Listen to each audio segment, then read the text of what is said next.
Assalamualaikum warahmatullahi wabarakatuh.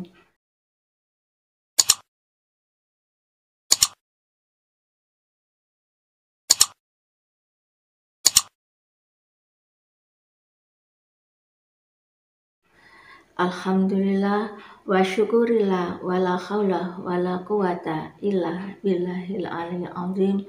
Bersyukur kepada Allah, tiada daya dan kekuatan hanyalah milik Allah semata. Qul huwallahu ahad, Allahu samad, lam yalid wa lam yulad wa lam yakul lahu kufuwan ahad.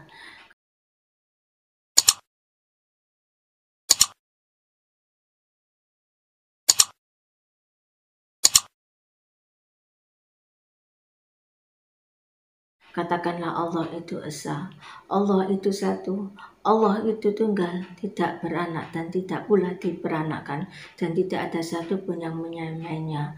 Sholawat serta salam tetap kita limpahkan kepada baginda Nabi besar Muhammad Shallallahu Alaihi Wasallam yang telah memberikan jalan kebenaran, yakni agama Islam.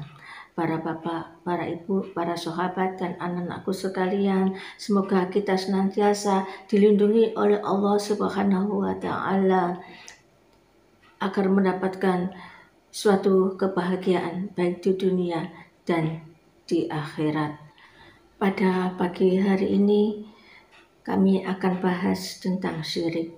Syirik adalah mempersekutukan Allah, beribadah pada selain Allah, termasuk suatu kedoliman yang sangat besar, dosa yang sangat besar, dosa yang tidak bisa diampuni oleh Allah Subhanahu wa Ta'ala.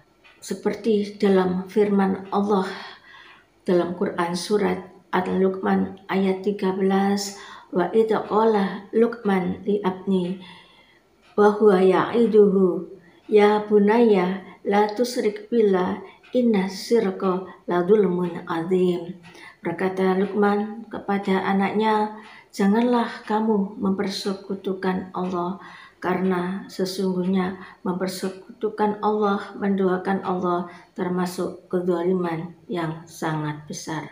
Di samping itu juga menghancurkan seluruh amal perbuatan manusia. Jika manusia melakukan suatu ibadah kepada Allah, itu adalah suatu perbuatan yang riya, perbuatan hanya karena manusia tidak didasari oleh keimanan kepada Allah. Dalam Quran surat Az-Zumar ayat 65, Allah berfirman, sesungguhnya Allah telah mewahyukan kepadamu dan sebelum Nabi bahwa barang siapa yang mempersekutukan Allah termasuk orang-orang yang rugi. Firman Allah surat Al-Asri, demi masa bahwa sesungguhnya manusia dalam keadaan rugi kecuali yang beriman dan bertakwa. Al-Asri, innal insana lafi khusrin illa ladzina amanu wa amilus solihati wa tawassaw bil haqq wa tawassaw bis sabr. Innallaha yaghfiru ayyushraka bih wa yaghfiru ma duna dzalika liman yasha ayyusyrik billahi faqad iftara isman aziman. Sesungguhnya Allah tidak akan mengampuni dosa syirik, melainkan Allah mengampuni dosa selain syirik jika Allah menghendaki. Sesungguhnya orang yang mempersekutukan Allah termasuk dosa besar. Allah berfirman dalam Quran surat Al-Maidah ayat 72, innahu may yusyrik billahi faqad harramallahu alaihi jannata wa ma'wahun nar. Sesungguhnya Allah mengharamkan masuk surganya Allah bagi orang-orang yang mempersekutukannya, dan tempatnya ialah di neraka. Sesuai dengan firman Allah dalam Quran surat Al-Bayyinah ayat 6, innal ladzina kafaru min ahlil kitabi wal musyrikina fi nari jahannam khalidina fiha ulaika hum syarrul bariyah. Sesungguhnya orang yang kafir, yakni ahli kitab dan orang-orang yang musyrik, tempatnya ialah di neraka selama-lamanya. Di antara bentuk-bentuk kemusyrikan terdapat dalam Quran surat Al-Baqarah ayat 102, di mana mereka mempercayai terhadap perkataan para setan. Pada zaman kerajaan Nabi Sulaiman, mereka berkata bahwa Nabi Sulaiman telah kafir dan mengerjakan ilmu sihir. Hanya setanlah yang kafir dan mengerjakan ilmu sihir dan mengajarkan kepada manusia. Dalam Quran surat Yunus ayat 81, maka manusia itu melemparkan ilmu sihirnya. Maka Musa berkata bahwa Allah akan menampakkan perbuatan manusia ketidakbenarannya itu, dan Allah tidak akan membiarkan perbuatan manusia yang membuat suatu kerusakan di bumi ini. Antara bentuk musyrik ialah datang ke perdukunan dan mempercayainya dan membenarkannya, termasuk orang yang kafir terhadap apa yang sudah diturunkan Nabi besar Muhammad Shallallahu Alaihi Wasallam.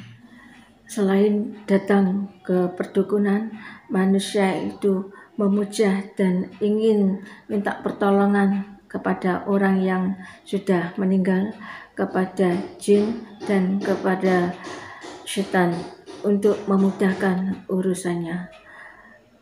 Jika manusia itu mempunyai keimanan yang sangat lemah, akan mudah tergoda oleh bujukan setan, bisikan setan, terutama dalam hal kekayaan dan warisan. Sesungguhnya orang yang ingin mendatangkan kekayaan secara instan, maka hidupnya tidak akan barokah, karena yang dipakai adalah tumbal.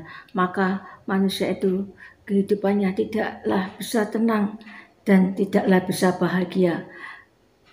Menurut pandangan orang lain, mereka dengan kekayaannya akan menikmati suatu kebahagiaan, tapi kenyataannya tidak akan bisa mendatangkan suatu kebahagiaan. Maka dari itu manusia yang seperti itu akan sengsara baik di dunia maupun di akhirat. Para bapak, para ibu, dan sahabat serta anak-anakku yang kami sayangi, demikianlah apa yang sudah saya sampaikan tentang bahayanya syirik.